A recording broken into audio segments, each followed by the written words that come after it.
Welcome. This is the 6 Yard Boxing. Welcome to the football show where we look at the Premier League game day 6. We're looking back on all the games played over the weekend. And if you're new to the channel, please subscribe, like, share. We're going to get straight into it quickly. Thank you very much if you're a new subscriber. I really appreciate every single one of you. Make sure you smash that like, subscribe, and all that kind of good stuff. Got loads more content coming. There's a new content coming called the commentary box that's coming very soon. Look out for the podcaster as well, the Footy Mad podcast. That one will be dropping sometime this week. I think this is one that's gonna be the second episode in this series. We're just going to be looking at everything in the Premier League, looking at everything in the world of football, to be honest. So let's get straight into it. Thank you very much for watching. Make sure you subscribe to the channel once more. Let's get into the fixtures for this week. This weekend fixtures. It's what can I say?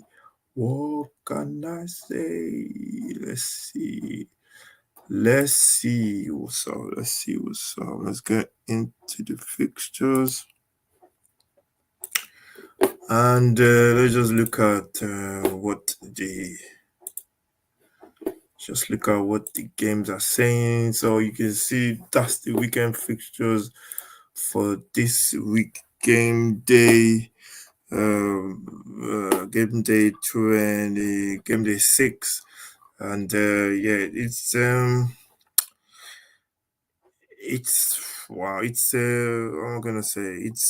strange one. It's a strange weekend. As you could see, I think there was nothing out of the blue. Crystal Palace Fulham, that one was the game at 3:00. I think he had a goalless.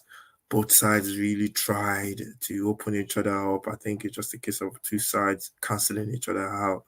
There was no big chances. I was watching it. Both sides were just, there was no, the two sides were not assured in midfield. I think that's where the problem is. They were just giving the ball away. You get it, we get it. And it was like ping pong in midfield. There was a bit of quality from, what's his name? Eze. But even that, man, it was just, they were just lacked a little bit of, quality in midfield and the finishing as well. Ended goalless, which was, I think it was just what the match deserved. I was falling asleep watching that one. Then Man City against Forest. City. I said they were going to win. They got off to a good start, good goal. First goal was from Foden. A great goal, great finish from outside the box. And then, the second goal was a good cross into the box, and Haaland with an header. Forest, they tried, to be honest. They tried to create a couple of half chances. Rodri got sent off. I think I don't know why he lost it, but you can see him trying to hold. He was trying to hold Gibson White. Was struggling to hold him up. Really, I think he didn't want him to fall down. So you could see him trying to hold him up when he was falling down, because I think he knew then that, I've done something and I'm going to get booked for it. He got a red card, but that's the rules. If you put your hand on somebody's neck, you're going to get sent off. And City match on Luton and the Wolves. I saw that one. That one was dodgy, man. I watched that one as well. The penalty for that was, the guy's hand was, the ball took a deflection off his leg to hit his hand. There's just so many inconsistency with this refereeing. I don't even know. I give up, to be honest. And it's just one of those things that probably next week they'll probably not give it. I think the referee should just watch each other's videos and everybody should agree. They should have a big meeting. Everybody should agree. Show a couple of videos. This one is consistent behavior. This one is not consistent. So we all stick to it because it's just confusing. Wolves scored the goal. They scored a goal. Scored their first, scored first, and I think when they scored, they were playing really well when they scored, and it was Pedro Neto. It was a cracking goal as well, and Luton equalized with that penalty that was scored by Clinton Morris, Carlton Morris, the striker. And then I think Belaga got sent off for kicking out somebody. You don't do that anyway with cameras everywhere. And I think it's what both sides. I think it's what both sides deserved. And I think Luton have to kick themselves because they need to be winning that game because Wolves were down to 10 men. Uh, so you need to take advantage. Everton, Brentford. This one surprised me because I predicted a win for Brentford. But Everton was superb. Got a couple of goals. Got um, what's his name?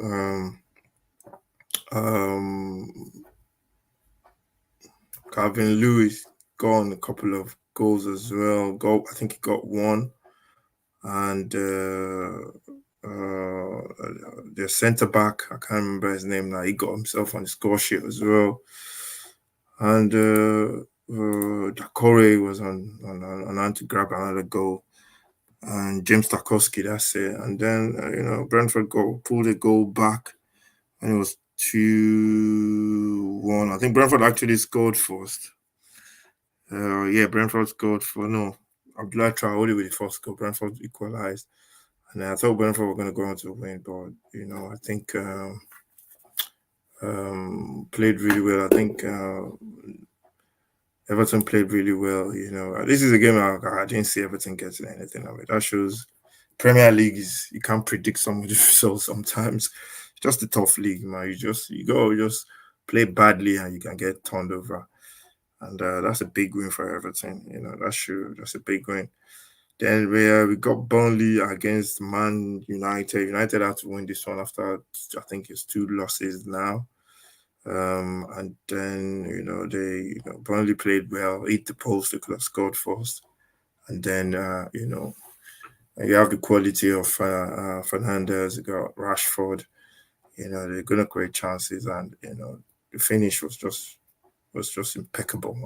It was a great finish, great pass, great diagonal pass from Evans as well. And Evans also, I think he got a goal, and which was disallowed for offside. Yeah. So good win for Manchester United. I think they needed that really badly. Then we went on to Sunday when most of the games were played because of the European games over the weekend, midweek. Sorry, Chelsea losing again. Villa getting the win.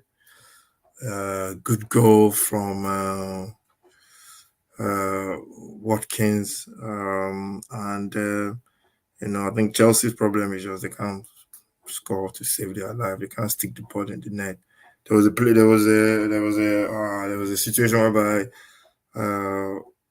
Jackson went on one-on-one with the keeper. You can see him just poking it quickly instead of just being calm, opening up his body and just putting it into the other corner. But he just quickly just flicked his leg at it, and it's composure sometimes, and I think that's what the problem is. I think I hope they give Poch. I don't even care if they don't, but it'd be sad if they get rid of Poch because you can see he's gonna get that team playing well, but it's just a case of will they have the time if they keep losing, and that's the only problem. And the problem they're creating chances, but they're not scoring goals and they're conceding. So that's a big recipe for the disaster. Villa, a good team. I saw Zinolo playing as well. And they got a lot of quality in that squad, Villa, and I think they're gonna be okay. That's all I'm saying. They're gonna be difficult to play against as well. Liverpool at home. This one was 3-1. West Ham. I think West Ham scored first through a beautiful header from Jared Bowen. He's becoming a goal scorer now. But I think he showed last season as well. and they had a couple of chances as well. And when you play Liverpool at Anfield, it's just the game is not finished until the final whistle. I can tell you because they just throw everything at you. They never give up. The fans are shouting. They are calling for every foul, every free kick. So it's a really, really pressurized environment to be in for foreign for the away team, and so um, they ended 3-1. I only watched the highlights, but according to some people, they said Liverpool got flattered by the result, and Nunes got a cracking goal, man. I think the problem with West Ham was they were sitting back, but at some point you got to go and press the ball. I think that's the mistake they made. Some of the situations I saw, they were just sitting in a block, but at some time you have to go and engage that player, especially with Liverpool's quality in midfield. They're gonna ping that pass over the top, and it only takes a split second, like before your defenders react. And I think that's the mistake they made. But Liverpool are still going to be strong this season. They're still going to tough, especially at home. I think that's 17 games now unbeaten at home or something like that. So going to give a lot of teams a lot of problems, I think. And then Liverpool got the 3-1 victory. Then we've talked about the Arsenal Tottenham game in all about 90 minutes, but might as well just gloss over it quickly. I think coming into the game, Tottenham, I was expecting Tottenham to at least get a draw. I don't know why. I always think Tottenham would get a draw away, but I was surprised by the way they played. I think I said it was 2-2. Arsenal at home, very good, very dangerous. But they always give you chance. They always concede goals, and they never finish games off. They are not prolific enough. That's the key thing for me. I think Arsenal, all they needed was just to get a striker in that will score goals, and that's ice cold. I know they're saying goals are shared. Yeah, goals could be shared, but when you're missing chances in key moments of games, no matter how you share the goals around, you still need that person that's going to be, sticking the ball in the back of the net when you actually prolific strike. And I think that's what they need. At Tottenham, we look assured, played out from the back every single time. Got caught a couple of times. We're still playing.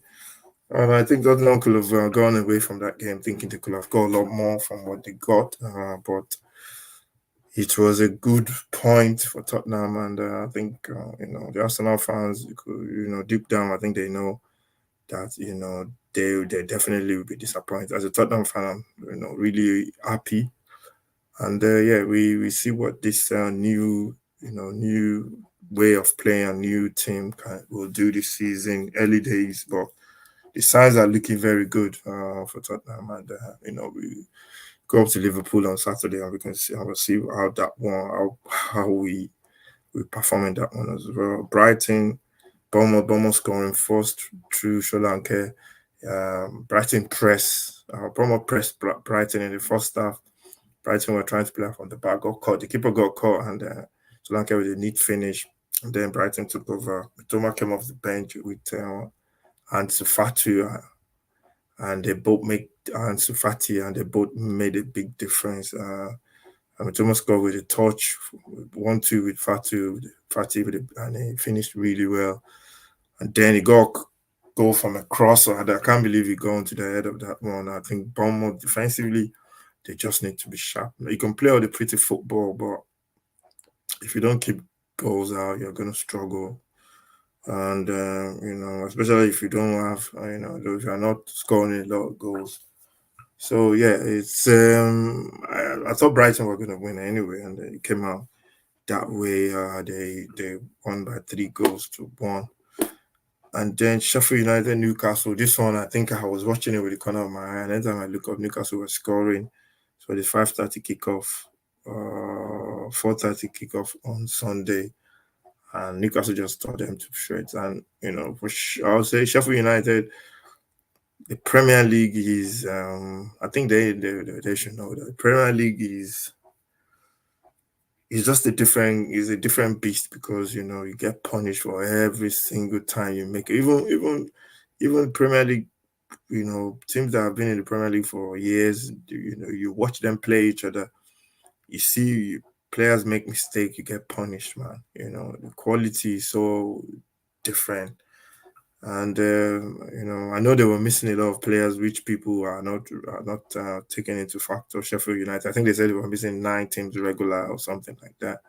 Regular team members, first team players. I think that affected the way they played as well. Because they played Tottenham the previous week and they really, really did a good job on Tottenham, almost winning. But the quality is just different. And Newcastle made sure of that by scoring 8 goals. And, Sheffield United just have to, like their manager said, he said, you just have to dust ourselves up. And that's the beauty of football. There's always another game around the corner for you to make amends and show your fans that, you're going to better the result in the previous week. So I'm not sure if they'll stay up, but I think you have to tighten up a little bit and start winning games. So yeah, that's the review for the week. Game day 6. Let's look at the table. So far, City are still top. They got 18 points. Liverpool second with 16. Brighton third with 16. Then comes Tottenham and Arsenal on 14 points each.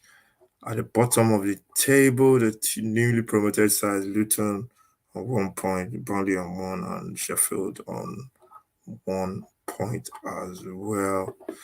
Let's look at some of the stats. Highest goal scorer so far is Haaland with 8 goals. Sonny with 5. Second, we got Evan Ferguson with 4. You have Jared Bowen with 4. You have Edward. You have Hudson Edward on 4 as well. Brian and Bremo on 4 as well. Cover. Callum Wilson on 4. There's lots of people on 4 there. So yeah, I think that's gonna change as the games go on. Let's check assist. The assist king so far is Pedro Neto with 4 assists. You have Mohamed Salah becoming a provider. He's got 4 assists as well. James Madison of Tottenham with 4. James Ward-Prowse with 3. And you have Phil Foden of Man City with 3 as well. So those are the assist stats. And yeah, that's the Premier League review. Game day 6, and we got games next week as well coming, midweek games in the Carabao Cup. So we'll be previewing that as well. And yeah, that's it really. This is the game day. This is the football show, Premier League.